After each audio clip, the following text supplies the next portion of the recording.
ఆ, ఈ యొక్క కార్యక్రమాన్ని ఇంత మంచిగా నిర్వహించడానికి వచ్చినటువంటి ఆలోచన TSICC Telangana chamber of commerce industry president Nallababu గారికి ప్రత్యేకంగా ధన్యవాదాలు.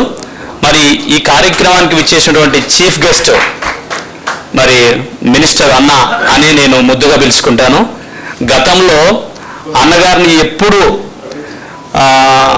మాట్లాడినా, ఫోన్ చేసినా, టెక్స్ట్ మెసేజ్ పెట్టినా, రౌండ్ టేబుల్ సమావేశం మేము చేసామో ఆ మీటింగ్కి అన్ని ముందుండి మాకు పెద్దన్నగా నడిపించే ఆ మీటింగు విజయవంతం కావడానికి అన్న కృషి ఎంతో ఉంది. ఈరోజు దాని ప్రతిఫలమే ఈరోజు అడుగుతున్నాడు ఎంత వస్తుందని, ఎంతవరకు వచ్చిందని.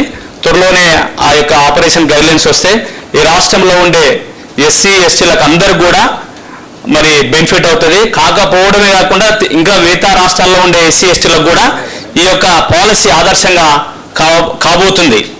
కాబట్టి ఎంతో ఈ యొక్క కష్టము ఎంత జరిగింటే ఆ యొక్క ఫలితం వస్తుందో ఒక్కసారి ఆ ఫలితాన్ని మనం ఎట్లా అందిపుచ్చుకోవాలనేది కూడా ఆలోచన చేయాలి మనం అందరం కూడా. ఇప్పటిదాకా అన్న చెప్పాడు, వాళ్ళు ముందు అయితే వాళ్ళని ఓర్చలేము, ఇట్లా ఈ రకరకాలు ఉన్నాయి. వచ్చిన ఆపర్చునిటీని మనం ఎట్లా వినియోగించుకోవాలి.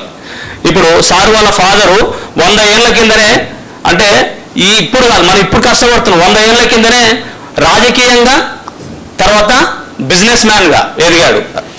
ఈ దేశంలో టాటా వాళ్ళు, అంబానీ, అదాని వాళ్ళు ఉంటే ఈ రాష్ట్రంలో ఒక దళిత కుటుంబం నుంచి అదాని, అంబానీగా ఈ దేశానికి మరి సార్ వాళ్ళ ఫాదరు నిలిచాడు. వారిని మనం ఆదర్శంగా తీసుకొని ఆ లెగసీని ఇట్లే కంటిన్యూ చేయాలని సార్ని మరొకసారి రిక్వెస్ట్ చేస్తున్నాం.